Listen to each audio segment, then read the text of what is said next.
Hi folks, ThriftyGreen. This is going to be the thriftiest of my videos, and you will see more about my passion for thrift. Like, subscribe, share, do all that. Get me more subscribers. Love you. So, I want to show people how safe thrifting is, and show people how safe their neighborhoods are and how good it can feel to connect those two things. So, I have an alert on Craigslist, and I'll do another video like explaining like my process in detail for those who are type A like me. But I do an alert on Craigslist. The alert just asks for things that are free and they are within 10 miles of me. Once a day, 3 times a day, depending. I live in a major city or right next to one, so like I get a lot. If you're in a more rural area, you won't get as many. Anyway, you can always turn them off. Anyway, so I get them and I just literally scroll through, and if I see something that looks good, I write and say, hey, can I pick up tomorrow? Right? Sometimes it falls through, sometimes I don't make it, sometimes the thing's taken, but obviously there's 2 seconds, right? Last week I got a $300 carpet cleaner. Like Dyson vacuum, like name brand. The guy was very honest. There's one piece that's broken. That piece will cost $40. I've ordered it on Amazon. Now I have a $300 carpet cleaner. And since I get all my carpets secondhand and off the street, I really need to clean those carpets. All right. So one of my finds today was on Craigslist. It is, I think both of these people are women. Obviously, I can't tell. I guess it doesn't matter. But most of the people that you will get in this sort of world will be women. It's just, maybe that's just shopping. I don't know. Maybe women do all the work in this world. No. Anyway, that makes me feel safe because I will not be afraid of women. So I found one thing on Craigslist that I've never heard of, and this is something that's new and discovering to me. I am currently in a Jewish family. I am not like born Jewish, whatever that is, but I'm married to a Jew. And so we've got some Jewish stuff around the house, and you know, we celebrate and do all that good stuff, but I don't know a ton about the Palestinian culture. And it's called a Palestinian Handala, and I'm not even gonna explain it right now because I don't know enough. If anyone out there is Palestinian or knows about that, like, please tell me. But I'm gonna show you. I'm going to go to this woman's house, and that's all I literally know about her. She has that Handala, it's free. She doesn't wanna do a porch pickup. She does wanna see me. She promised to wear gloves and a mask and all those things, but for whatever reason, a lot of times that happens, especially in apartment buildings. They kind of have to come down because there's no place to leave it. But with most like houses, especially rich people, they just leave it on the porch and you just go grab it. And people think you're stealing and you tell them to go F off. No. Hopefully people are nice to you.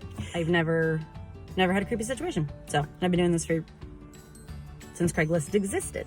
So that one, and then the other thing I really, really love is Buy Nothing, because it's not just about getting rid of stuff, but it's actually like a community. Let's all share each other's stuff so we just don't add to more crap in this world that we don't need. And like Jeff Bezos has enough money. That's not literally their slogan, but that's how I feel about it. So you sign up for people in your neighborhood or close by neighborhoods, you decide the geographic range, and literally people put up, I'm looking for X. I have X to get rid of, or by the way, X that I posted before is not taken. That's just all it is. It's just a list. That is where I got a $300 carpet cleaner. Like, if you're scared and you say, oh, it's on the internet, like, this guy's giving away a free carpet cleaner. If he wanted to like trick me, it's just not the way you do it. And you think about the geography, like there, for many reasons, there are neighborhoods you feel safer or less safer in, and you can keep it to that. So on Buy Nothing, and Free Cycle is a similar one, and there's another one.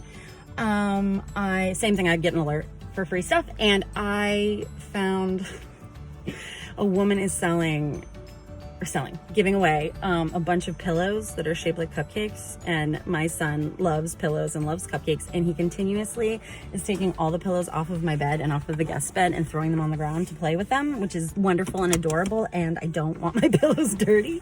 So this woman's giving them away.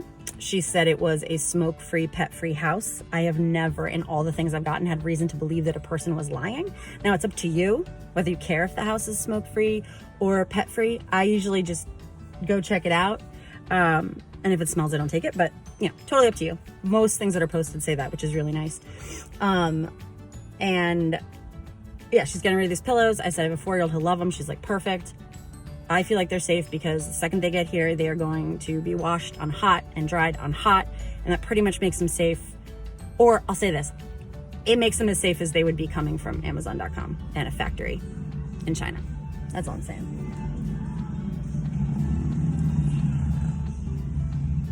Oh, singing Sweet Home Alabama all summer long.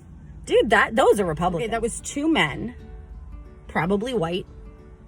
When you see people on motorcycles, they're generally white. That's my experience. You have a different experience, let me know. But it's a lot of white people.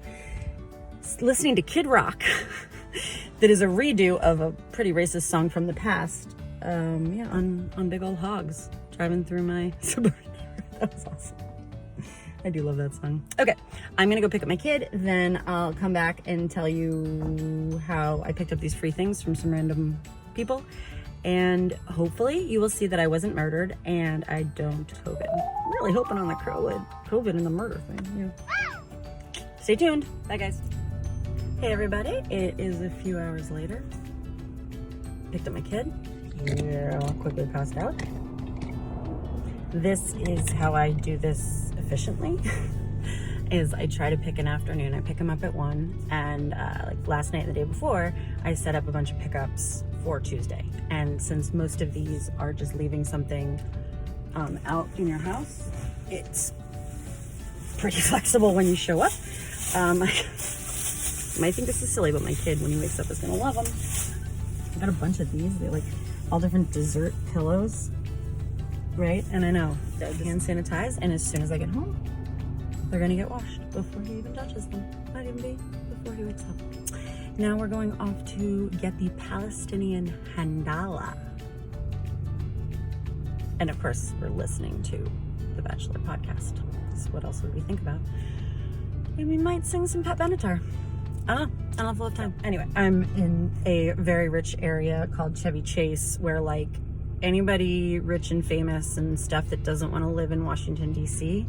or Potomac pretty much lives in Chevy Chase and Bethesda. So these are like some of the richest zip codes in the country. For your knowledge. This is where most of the stuff comes from, because most people that are getting rid of quality items are rich. They don't need them. I'll check back.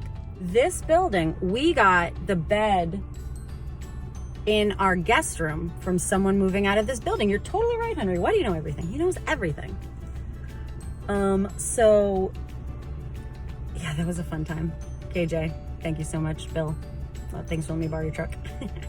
Yes, we got our guest room from this place. Anyway, so I don't know much about Palestinian handalas, and I want to know more. If any of you know about Palestinian culture and history, please comment below and tell me everything.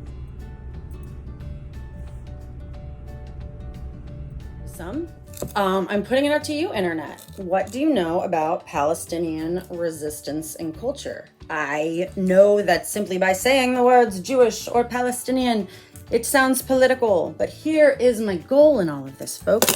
I know I've talked a lot about saving the world. My foot really hurts. Talked a lot about saving the world and bringing everybody together in peace and love and harmony and representation and equality. I'm not gonna lie to you all. The reason I want all these cultures to get along is because every culture has some amazing food that I want to put in my mouth. It is a Liz Lemon theory of life that, you know, her favorite food is the sandwich, as it is my husband's, but my favorite food is whatever grandmothers make in any culture, with the exception of my grandmother. I love you, Nana. You don't cook. You never did. If you're talking like Asian, I mean, my favorite grandma food, that's what I call them, because like the only people that make them are grandmas, that make them the best. I'm sorry. It's just like the way it is xiaolongbao, which I believe originated in Hong Kong. I know a fair amount about them because I took my honeymoon there to eat them. They're called soup dumplings. They are not just normal dumplings. I will do an entire video or 7 entire videos about xiaolongbao. Anyway, point being, I'm trying to get good Palestinian food in my mouth. I don't know what that is, but somebody does. And because I live in the most diverse area of the country, there is a good chance that there is Palestinian people around and a Palestinian restaurant. There's just a good chance of it because like we have a lot of stuff here. It's great. Anyway, I hope y'all like this video. I hope you're getting a flavor for the kinds of videos that I'm gonna start posting. I have made the decision that I am not a good editor, so I'm gonna do a lot of these that they're not perfect, and I believe that good is not the enemy of perfect, but I want you to decide. You are my audience. What do you wanna hear about? Do you wanna know more about, this couch that I got off the street, or that couch that I got off the street, or that table I got? Tell me what you want to know about projects, more about, racism. Probably not. Hopefully more about Palestinian food. And anyway, like, subscribe, share. I really need 19 more subscribers on YouTube. So go down there and subscribe.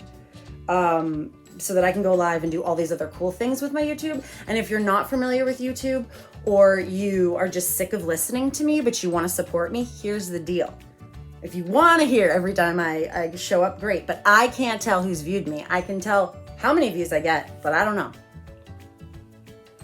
Hello. But I can't tell who my subscribers are, just that I have subscribers. So please share this with a couple of friends if you think it's valuable and interesting, and especially if they're Palestinian.